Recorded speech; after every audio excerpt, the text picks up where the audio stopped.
А давно вже тут прибираєте? Ну, там ми всі разом. Ну, мається вже давно, зранку самого?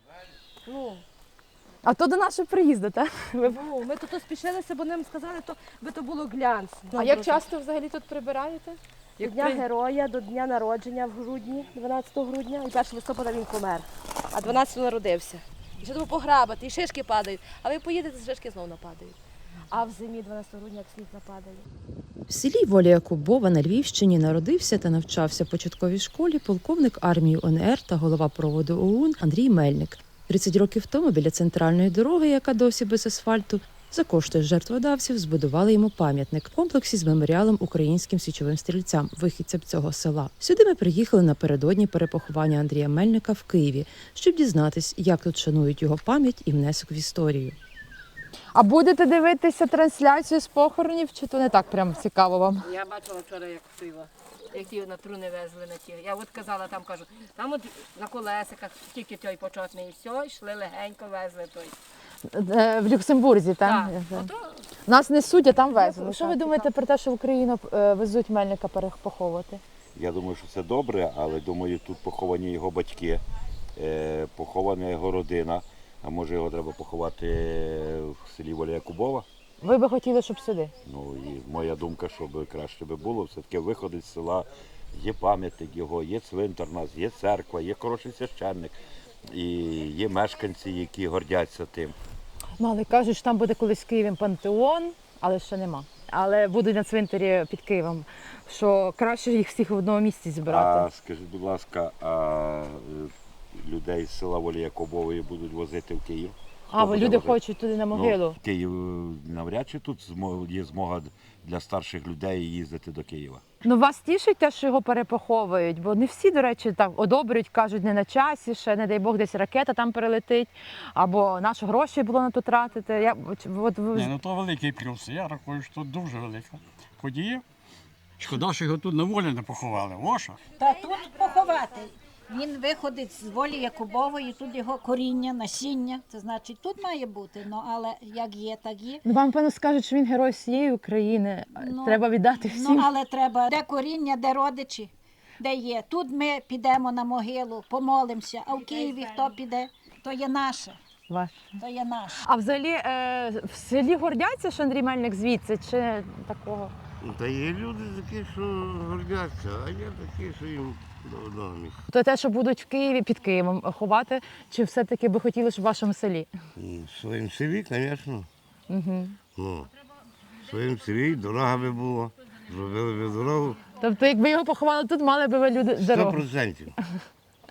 Мали дорогу і мали би привілегії. Ну, а так немає нічого і не буде. Дороги нема, школу закрили.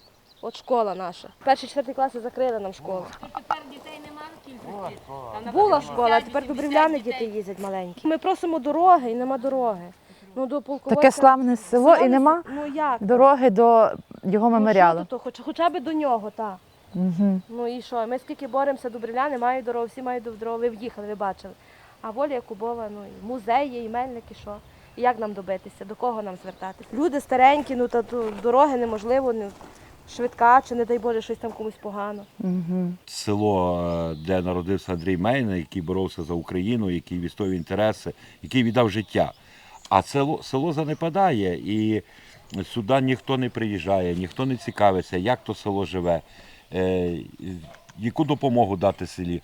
На таке село 3 кілометри дороги і немає дороги. До пам'ятника Мельника могли би зробити якусь кращу дорогу. Немає дороги, немає села. Як приїжджають на пам'ятник Мельника, то все обіцяють, що буде дорога, будемо то все робити. Потім вже тепер сказали, що дорога обласного значення, то ми вже не будемо тут Гніби район. Ну а дороги то треба. А скільки вам вже років обіцяють дорогу? Ой, скільки років. Ви за те, щоб, бо я вже чула різні думки, що бо люди кажуть, що не треба було в Київ везти, що треба було сюди везти. Ну, знаєте, якщо там є той цвинтар, який в дійсності там доглядає, то може і так. Бо я дивлюся, навіть могила батьків Мельника тут є, вже Андрія Мельника, є в нас на цвинтарі. Ну, ще як була родина ближча, ще, знаєте, його вхожували весь час. А тепер від часу до часу, як якась є нагода, якесь ще святкування. То ще була така, тут жила в тій хаті, що навіть родичка якась ще така трошки далі, то вона все прибирала. А тепер вже вона померла 2 роки чи 3. Як я кажу, як святкують, коли їм треба, то тоді всі кричуть Мельник. Атанас Мельник був війтом села Воля Якубова. Він був досить відомою людиною і інтелігентною, писемною людиною. Марія Мельник теж була працьовита, цікава, гарна людина,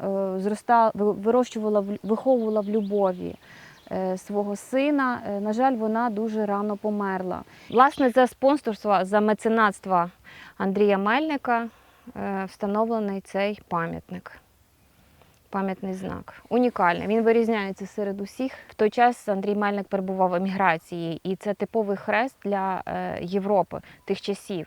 Тевтонський хрест символізує лицарський військовий орден. Я чула від людей, що родини вже немає, і фактично люди самі тут доглядають. За надгробком доглядає еколандшафтний парк Козацька Слобода Раковець. Ага.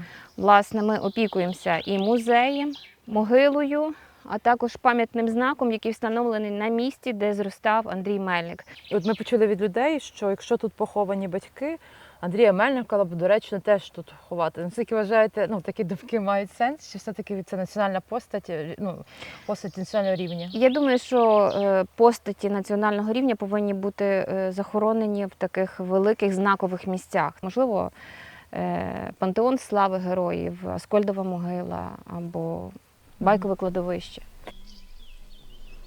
Тут ми своїми силами обкошуємо, збираються люди, чоловіки. Місцеві, так. Комунального господарства нема. Воно дуже болить, коли село є запущене, нема господара. На жаль, так є, що ми входимо до іншого села, до Брюлян, так, там староста є. Але тут так само є люди і просто треба якогось тут провідника. І тому ми маємо таке прохання до усіх, щоб підняти то село, щоб тут не приїжджали на руїни, бо спілкуючись з молоддю, молодь би хотіла тут жити, але через те, що тут є погана дорога, і не кожен хоче розбивати свої машини, автівки. Ця церква є історична, бо у 1890 році у цій церкві тайного хрещення, миропомазання отримав полковник Андрій Мельник. І тут, звичайно, що він разом з своїм батьком ходив до цієї церкви, бо неподалік від церкви жили. Тішимося, що він буде на рідній землі, і так само ми передали землю для того, щоб запечатати могилу полковника Андрія, його дружини, землею із того села, в якому він народився, в якому він проживав. Владика просив, щоб привезти з землі із обістя, де народився Андрій Мельник, де проживав, бо він народився в одному кінці села, а тут вже проживав біля церкви. Просто брали з того подвір'я, де народився і де проживав полковник Мельник. І це при захороненні буде грудка землі туди закинута? Так. Це метрів десь 7, напевно. Так, вони є глибоко. Так, криниця є давно, бо немає тих фасок, що просто бетон є. Так і накладали. То свідчення є того, що та криниця є давня. На оцьому шматку землі знаходилося обістя, де виріс Андрій Мельник. Коли його батько одружився з іншою жінкою, яка виховувала, мама померла, вони, власне, зростали на цьому подвір'ї. До сьогоднішніх часів не збереглося хати, але вдалося зберегти ось цей шмат землі, облагородити, висадити кущ калини. В Україні немає жодного державного чи навіть комунального музею Андрія Мельника. Невеликий музей у Волі Якубові, який відкрили у 2020 році, це виключно приватна ініціатива підприємця Лева Грицака, власника відпочинкового комплексу на околиці села. Влада ж обіцяє з часом таки зробити повноцінний музей у будівлі колишньої початкової школи. Ця садиба належала далеким родичам Андрія Мельника. Якщо більш достеменно, наскільки я знаю, мені розповідали, то тут жила колись така пані Рузя, яка належала до родини Кобринів. А родина Кобрин теж знана в селі Волі Якубовій родина, як і родина Мельників, і вони мали між собою родинні зв'язки. Павліна Кобрин Це була рідна сестра Отанаса Мельника, батька Андрія Мельника. Музей складається з двох частин. Це така історична частина, яка розповідає про побутову ужиткову історію нашого села і села того часу, коли мешкав Андрій Мельник. І, власне, кімната Андрія Мельника. Найціннішою, мабуть, є ось ця сорочка Олекси Кобрина. Сорочка належала двоюрідному брату Андрія Мельника і збереглася до сьогоднішніх часів. І на цих фото ми бачимо, нагороджують Андрія Мельника особистою шаблею ерцгерцога Австро-Угорської імперії. У 16-18 роках сам імператор був тут, на цих теренах. Бачите, гуцульський хрест, а оце хрест Симона Петлюри. До речі, це Тевтонський хрест. Форма його нагадує, така, як на могилі. На цьому портреті ми бачимо Андрія Мельника та Євгена Коновальця. Вони були не тільки соратниками по зброї, по спільній справі, але вони були і друзями, а та ще й родичами, оскільки були одружені на двох рідних сестрах Федак. Після загибелі Коновальця, власне, Коновалець заповів, щоб його наступником у боротьбі був Андрій Мельник, щоб, власне, він очолив ОУН. А що, на вашу думку, чи в Україні недооцінена роль Мельника? Культ Бандери, він в рази вищий. В Росії зробили з Бандери націоналіста номер 1, головного свого ворога. Чи дооцінений він в Україні? Таких людей взагалі старалися стерти пам'ять про них з лиця землі. І тому вони знищували історію, щоб люди не знали правди. Інформація про Мельника, вона є несправедливо загублена і трошки применшується. Багато можна говорити і сперечатися. Вони робили праве діло. Їхні шляхи і методи були різними, але тим не менше вони боролися за одну ідею. Мабуть, пропаганда ворожа скористалася тим, і вони трошки підхопили таку агресивну сторону Степана Бандери і використали в своїй пропаганді, в своїх цілях. Андрій же Мельник був дипломатом, він був інтелектуалом і він вів трошки іншу війну, але він теж вів її досить тонко, грамотно і розумно. Вірте в краще майбутнє, яке неминуче прийде. І нехай Бог кріпить ваші сили, вашу волю і впевненість у перемозі. Слава Україні! І ці слова були ще сказані більше 100 років назад, і вони мають вагу і силу і в сьогоденні. Вам більше подобається Мельник чи Бандера? Мені подобається більше Мельник. Після того, як я прочитав книжку, от забув його назви, Мельник дуже імпонує. А чим там саме він? Там такі речі, був розумна людина. Воював за наше майбутнє. Він хотів, щоб наша ненька Україна процвітала, аби ми жили, аби наші діти, аби наші внуки жили. І я думаю, що так і буде. Скільки було мельниківців, як вони молодий цвіт всій боровся за Україну, так зараз теж. Хто? Всі решту, молодий цвіт гине. А ТЦК що все їздить, чи тут вже нема кого Та мобілізовувати? вже нема кого. Та то вже були, то десь позабирали, ми теж не знаємо, де тут ті хлопці, що з ними. Чи вони воюють, чи вони за кордоном, чи бо десь їх. Але багато. Та вже нема кого забирати в селі. От такі ще хіба. Навіть у церкві нема кому хоронгову потримати. Вчора було таке велике свято, то й навіть не було кому патерицю тримати.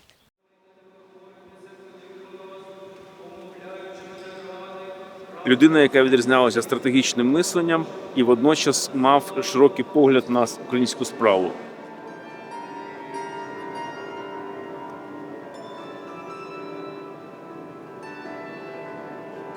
У Києві прощаються з Андрієм Мельником, провідником ОУН та полковником армії УНР. Заупокійне богослужіння проходить тут, у Патріаршому соборі Української греко-католицької церкви. Саме сюди приходять усі, хто хоче попрощатися з одним з лідерів українських націоналістів. Софія і Андрій Мельник були поховані у Люксембурзі. Тепер їхній прах доставили до України. Поховані вони будуть на Національному військовому меморіальному кладовищі. І Андрій Мельник стане першим діячем у пантеоні видатних українців.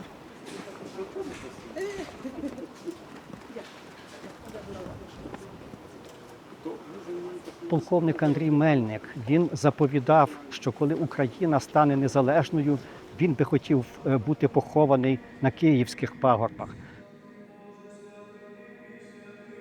Тобто він повернувся до столиці України, до Києва, який він у свій час захищав від московських більшовиків, від того самого ворога, з яким сьогодні б'ється Україна.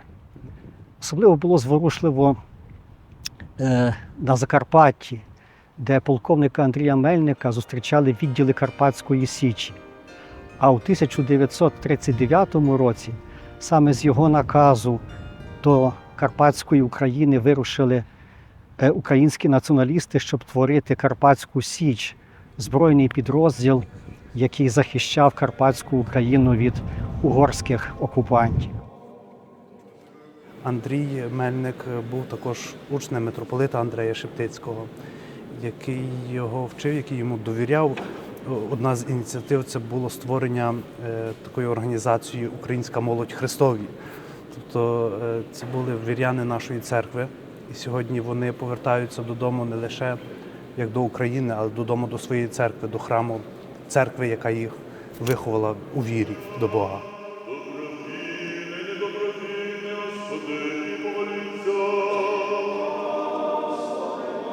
Окремо б я б хотів ще згадати його дружину, пані Софію. Вона все життя була разом з ним. Вона переживала всі труднощі і незгоди воєнних лихоліть і емігрантського життя. Коли полковник Андрій Мельник був заарештований німцями і перебував у концтаборі Заксенхаузен, вона добровільно пішла з ним і разом з ним перебувала у концентраційному таборі. Після його загибелі вона у Люксембургу зберігала пам'ять про нього, і ця могила, яка символізувала постать Андрія Мельника, символізувала український національно-визвольний рух, також символізувала і її пам'ять.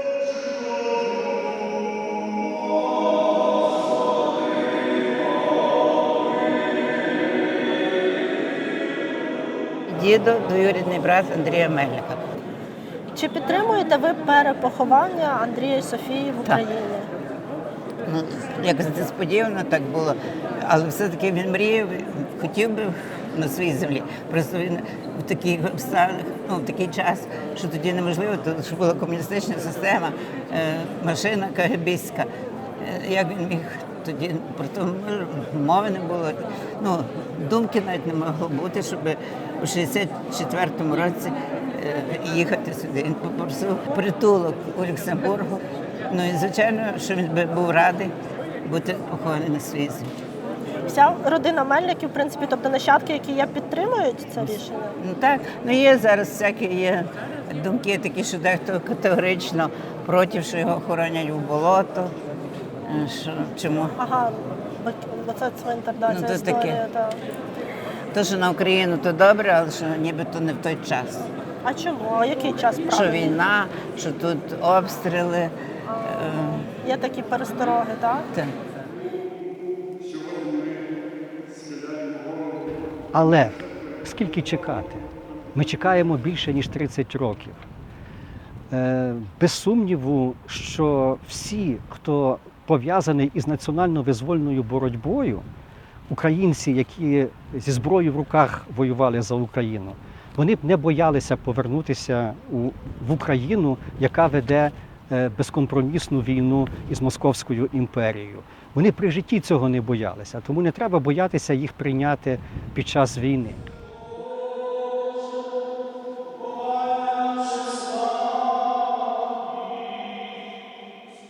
Так само наслідуємо його ті вчинки, справи, ту боротьбу, просто в інший час.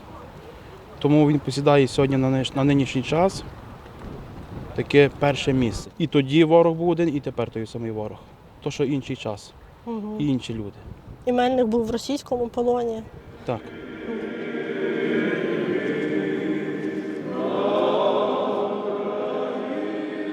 Це родина вивезена. Я народилася на Уралі, тому що всі вивезені були. І ніхто майже не повернувся. Вас депортували? Рідне село. Вас депортували? Так, в 47-му році вночі прийшли москалі з автоматом, 10 хвилин на збори, і товарняк, і мій дідо, котрий двоюрідний брат Андрія Мельника, по дорозі в Товарняку помер. І НКВД забрали, і навіть ми не знаємо, де він похоронений. Мене переслідували, мені не давали можливості вчитися. Вас виховували любов до України? Так. І ненависть до москалів. Це покоління знало тюрму, еміграцію, самотність, поразку, але не було. Наскільки глибокою була співпраця Мельника з Третім Рейхом? Були сподівання не на Гітлера і не на Німеччину, а на те, що імперія зла, СРСР, Сталінська Росія зникне і можна буде будувати свої держави. Проте Андрій Мельник відразу зрозумів, що ситуація буде іншою, тому що німці почали, по суті, вбивати і полювати за націоналістами українськими, через що Мельник війшов в сильну політичну опозицію, і через це він був заарештований. Яка його роль в розколі ОУН?